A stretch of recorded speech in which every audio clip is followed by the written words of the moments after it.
અને હવે સમાચાર જોઈએ વિસ્તારથી તો આખરે 5 દિવસે ડાયરા કલાકાર દેવાયત ખવડની ધરપકડ કરવામાં આવી છે। દેવાયત ખવડના ફાર્મ હાઉસમાંથી તેની ધરપકડ કરવામાં આવી। સુરેન્દ્રનગરના દુધઈના ફાર્મ હાઉસ પરથી ધરપકડ કરાઈ છે અને દેવાયત ખવડ સહિત કુલ 6 આરોપીઓ કે જે અમદાવાદના યુવાનને મારવાના કેસમાં આરોપી હતા તેમની પણ ધરપકડ કરવામાં આવી। ધ્રુવરાજસિંહ પર હુમલાના કેસમાં ધરપકડ કરાઈ છે।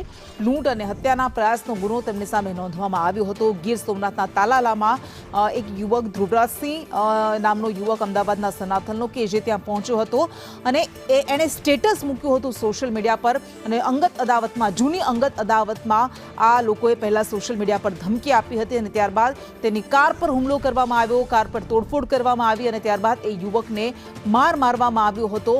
તેની સામે કેસ દાખલ કરવામાં આવ્યો હતો દેવાયત ખવડ અને તેના સાથીઓ સામે અને આખરે 5 દિવસથી ફરાર દેવાયત ખવડ અને તેના સાથીઓની ધરપકડ કરી લેવામાં આવી છે। વધુ વિગત સાથે સંવાદદાતા રાકેશ પરડવા આપણી સાથે જોડાઈ ગયા છે। રાકેશ, આખરે 5 દિવસથી દેવાયત ખવડ જે ફરાર હતો તેની ધરપકડ કરાઈ છે, પરંતુ આ ધરપકડ સુરેન્દ્રનગર પોલીસે કરી છે કે ગીર સોમનાથ એલસીબીએ કરી છે? કેવી રીતે ધરપકડ કરી? કેવી રીતે ખબર પડી કે તે ફાર્મ હાઉસમાં હતો?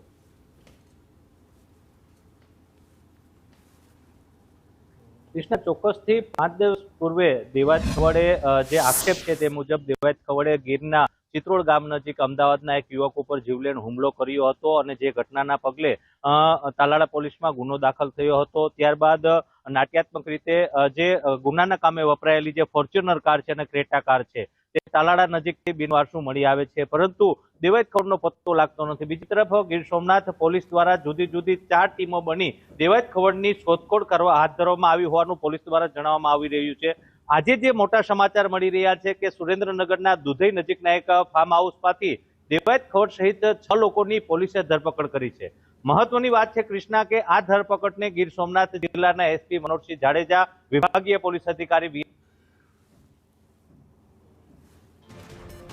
તો ફરી આપણે સંપર્ક કરવાનો પ્રયાસ કરીશું રાકેશનો, પરંતુ અમદાવાદના યુવક પર ધ્રુવરાજસિંહ પર હુમલો કરવામાં આવ્યો હતો દેવાયત ખવડ અને તેના સાથીઓ દ્વારા અને આખરે 5 દિવસથી દેવાયત ખવડ ફરાર હતો। 5 દિવસે તેની ધરપકડ કરવામાં આવી છે।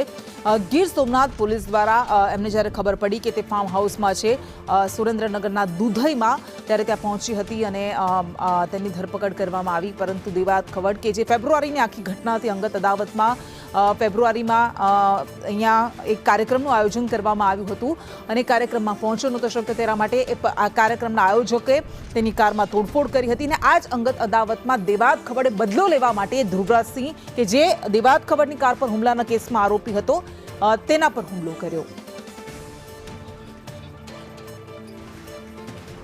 અને દેવાયત ખવડ આ પહેલી વખત નથી કે કોઈ વિવાદમાં સફળાયો હોય। આ પહેલા પણ મારામારીના કેસમાં, હત્યાના પ્રયાસના કેસમાં તેની સામે આરોપ લાગી ચૂક્યા છે અને વધુ એક વખત દેવાયત ખવડના ફાર્મ હાઉસમાંથી આખરે આ કેસમાં તેની ધરપકડ કરવામાં આવી છે। એક્સક્લુઝિવ દ્રશ્યો મેં આપને બતાવી રહ્યા છે એક કારના કે જે કાર આ ગુનામાં સામેલ હતી। આ કારમાં બેસીને જ આરોપીઓએ ઘટનાને અંજામ આપ્યો હતો। તેઓ આવ્યા હતા અને ધ્રુવરાજસિંહ એની કાર પર હુમલો કરવામાં આવ્યો હતો અને આખરે ધ્રુવરાજસિંહ કે જેને જ્યારે સારવાર અર્થે દાખલ કરવામાં આવ્યો ત્યારે તેણે કહ્યું કે કેવી રીતે તેને મારવામાં આવ્યો હતો, આંતરીને તેને ઢોર મારવામાં આવ્યો હતો, તેની કાર પર હુમલો કરાયો હતો અને આખરે દેવાયત ખવડ મુખ્ય આરોપી હતો તેની ધરપકડ કરાઈ છે।